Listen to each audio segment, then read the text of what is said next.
guys, welcome. Sorry, I thought my camera was about to fall. Alright, so today I'm going to be getting a tattoo and I'm taking you guys with me. This is going to be tattoo number 4. My appointment is in about 2 hours, but I was just like, maybe I should give you guys like a tattoo tour. That's a thing. Kind of just give you guys a rundown of the tattoos that I already have, why I have them, and like a mini explanation thing, So I don't know if this is gonna focus, probably not, but this was my first ever tattoo. I got this 2 years ago, 2019, May 1st. And it says, "Not for a minute was I forsaken." It's a lyric from my favorite worship song called "Here Again" by Elevation Worship.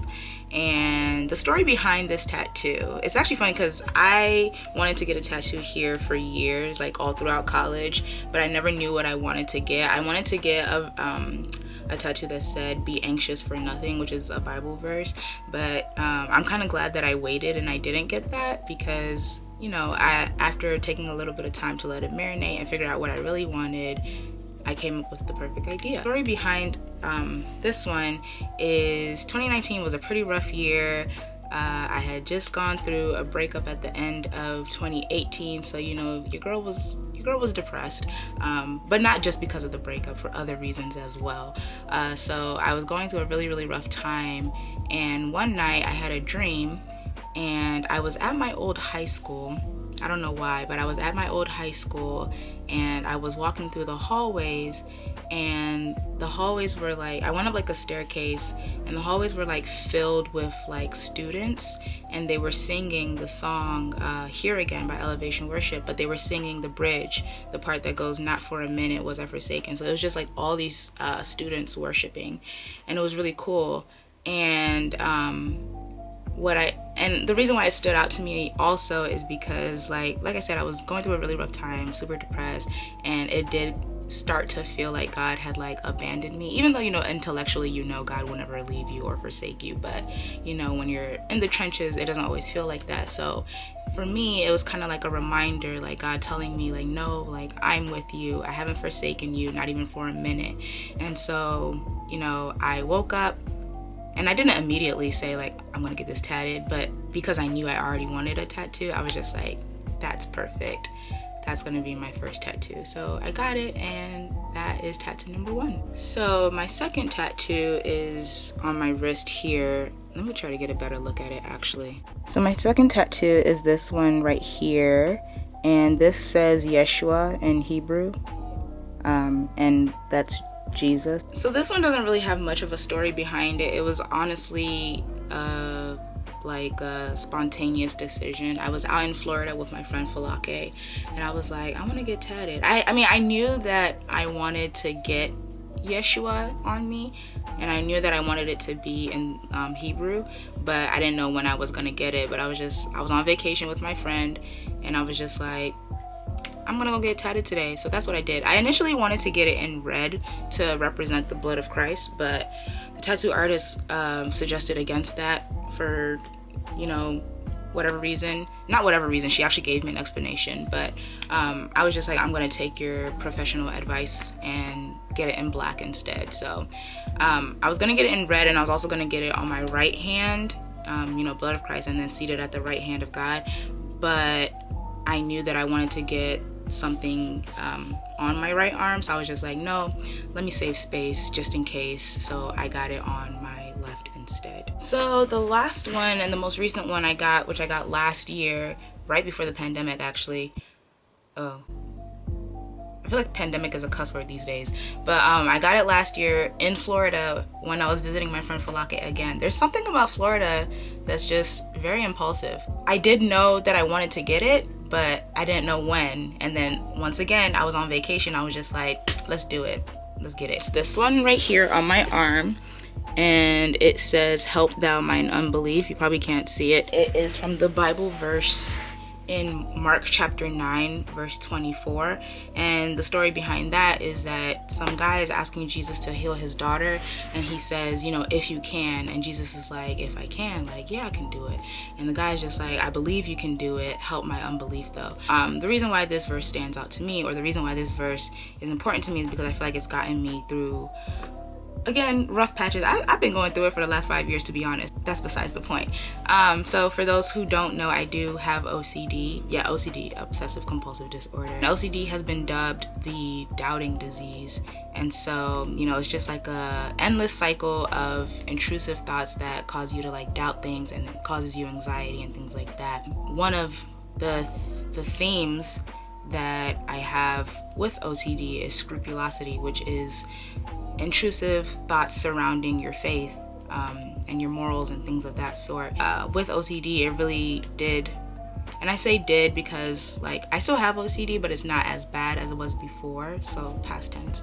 I did struggle a lot with my faith and like doubting things, doubting if I was saved and things of that sort. This verse really stood out to me one day when I was reading it. Of course, I've read it before, but now that it kind of resonated with my, you know, life, I was just like, dang, that's deep. It's like he was saying, God, I believe you. I believe that you can do this. I believe you can heal, but help my unbelief. So it's just like, I know you can do it, but I'm still struggling with my doubts and I need your help. And I felt like that was literally me, and that was literally my prayer. That's the story behind the tattoo. I was just like, help my unbelief. It's been a prayer of mine for past seasons and current seasons of my life, and it's a very important verse to me. So I was just like, I'm gonna get it tatted. So yee. Tattoo number 4 is going to be right here on my forearm.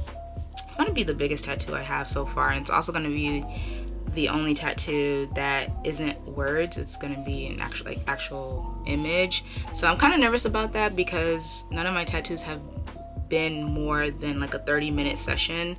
So to have to sit there for like maybe like a couple hours, maybe more, a little bit nerve-wracking, but we gonna thug it out. I'm getting a cross and roses. Obviously the cross represents my faith, and then for the roses bloom, they blossom. That represents me blossoming, growing, blooming into the woman that I am and am still becoming.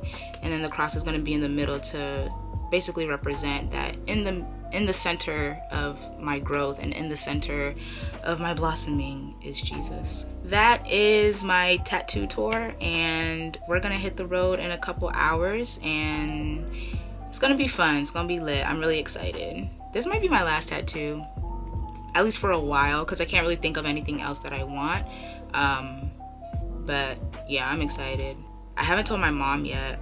I told my dad. He's anti-tattoo, but he's not like, I'm gonna scream and shout, because I feel like he's like, you're grown, you can do what you want. But he is anti-tattoo, but he was just like, okay, like, I don't know why you're doing this, I don't get it, but sure, whatever.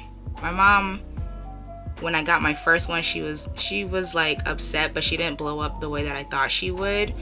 She actually didn't blow up at all. She was kind of just like, and you know, when you're an African child, you know what means. It's basically disapproval. She got over it. When I got my second and third one, she was kind of just like, WID. I wonder what she's gonna say about this one, but she'll be all right, and I'm grown, so. All right, guys, so next time you see me, we'll either be in the car or when I arrive at my appointment, and I will see you guys in a few. All right, you guys, we are off to the races. I am on my way. Can you guys see me? This lighting is being really disrespectful, but I'm on my way to get my tattoo. It's about a 45-minute drive. My camera is not going to stay in place on my dashboard, so I'm not going to record me driving, but I will let you guys know when I get there.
guys, so I just left. I'm actually so excited. The tattoo turned out a lot better than I expected. She did a really good job, so I'm happy. I didn't get a good shot of it while I was inside. I'm gonna try again, but I am out of breath. I'm so in love with this tattoo. It looks so good. I'm happy. Honestly, this might be my last one, at least for a while, only because I can't think of anything else that I would want, but I'm excited and I really love it, so happy. There's a smile under this mask. All right, so I'm headed home. It also didn't hurt as much as I thought it would. The way I'm out of breath is actually, it's too much. You know what it is? It's the mask. It's the mask. The mask makes me short of breath. Yeah, I'm headed home. I will try to get a better shot of the tattoo. If not, this is the end of the vlog. Well, either way, this is the end of the vlog. Thank you guys so much for watching. I will see you in my next video. Don't forget to like, comment, subscribe. Honestly, I feel weird saying that at the end of my videos. I just feel like I'm supposed to because it's YouTube. Do what you want to do. If you want to subscribe, go for it. If you want to comment, like, go for it. If you want to never come back to this channel ever again, be my guest. But yeah, I will see you guys in my next video. Bye.